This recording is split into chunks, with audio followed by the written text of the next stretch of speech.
So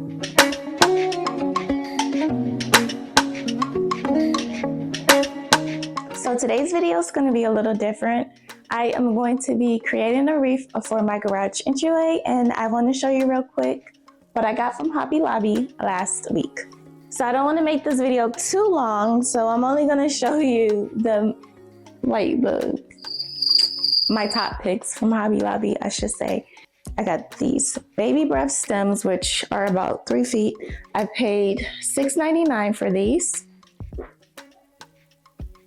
And I got these from Hobby Lobby as well. I paid $6.99 for these as well.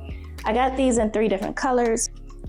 Got these as well, but I had already got into them because last week when I got home, I was about to start. Actually, I did create a wreath, but then I was gonna start a second one, and I stopped because a light bulb went off and I realized this is really good content for me to upload. So I thought these would be so pretty for a floral arrangement or a wreath for the summer. I took the tag off of these, but I think they were like $5.99 and these were $5.99. Everything that I bought as far as the bushes go were $5.99 with the exception of these here, which I paid $8.49, and I thought these were so pretty too. And as you see, I got in these as well. I created an oval wreath for my front door that I'm gonna have to show you. I'll add it to this video here, but I used this oval grapevine wreath that I got from a local store called Old Time Pottery. But today I will be using a grapevine that it's either 18 or 20 inches, but I'll measure it as this video goes on. Oh, and by the way, my name is Michelle. For anyone who is new here, welcome to Linden Lane. I also go by Shell, and if you enjoy the content, subscribe. And with all that being said, I am going to get into it and I'll show you more things as this video goes on. Hope you enjoy and you get some good ideas if you are trying to create a wreath.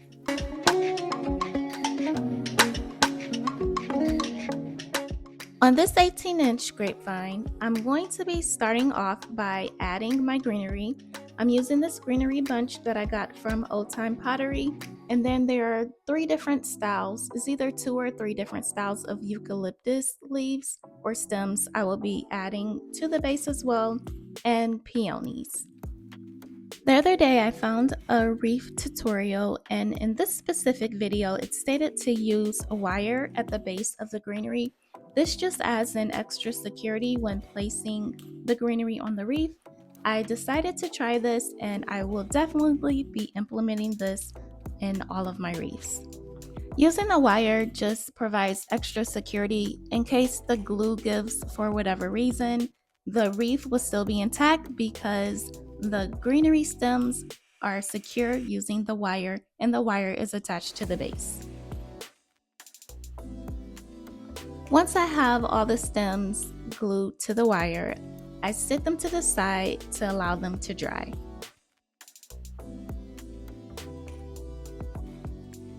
And now it's time for the fun part, creating the wreath. And sometimes I get a little carried away while I'm crafting or decorating, like this moment. I was gonna take this out, but I'm like, why not leave it in? This is part of me and what I do. A few months ago when I started making my wreaths, my best friend asked me what made me decide on making wreaths.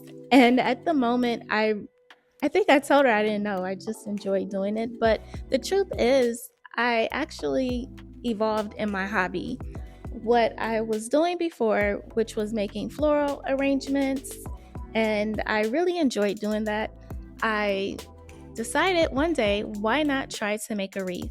Plus, the one that I found on the internet a couple months back was $160. So I said, why not use a portion of that money to try to make my own? I mean, I really didn't have anything to lose, so I went for it.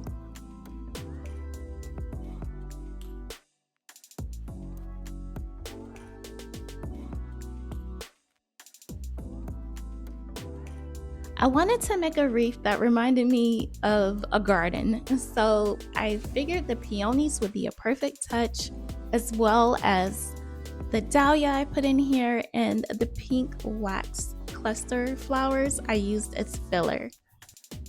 I added a bow, but it really wasn't a part of the look that I was going for with this particular wreath. I think I am going to make another wreath very similar, maybe even identical to this one if I could get it, and I will add the option of having a bow or leaving it without on my Etsy shop. I'm securing the greenery and florals by tying the wire and gluing the ends.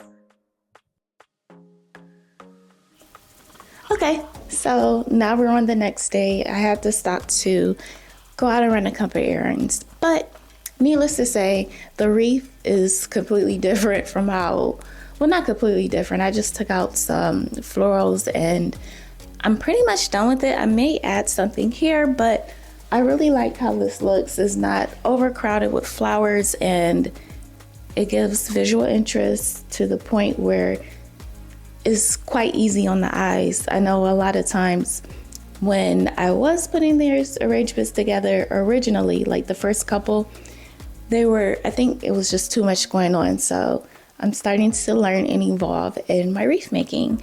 So let me know what you think about it. I'm going to hang this on my door in the garage entryway. I'm still deciding on what I'm going to do in the kitchen. I think I'm going to go for more of like a springtime look as well in the kitchen, but be sure to let me know what you think. I've been making wreaths for about 4 months now, maybe 5. So I'm interested to see what you think. Anyway, so I'm going to add on a couple. I may add something here, I may take it out, I don't know, but it's like 98% done. So once we're done with this, we will go over to the garage entryway where I have to move some stuff around. It's a real cozy space. So for anyone who has like a tight area that needs to be decorated, that will be pretty insightful, as well as to different decorating ideas and techniques that you can do in your home. And here's the final look of the wreath. I am so happy with how it turned out. I'm glad that I stuck with what I was visualizing in my head, because sometimes I can get really in my head and start to doubt what I was originally thinking. So I love how this looks. And stay tuned for next week where I decorate this cozy little space next to my garage entryway.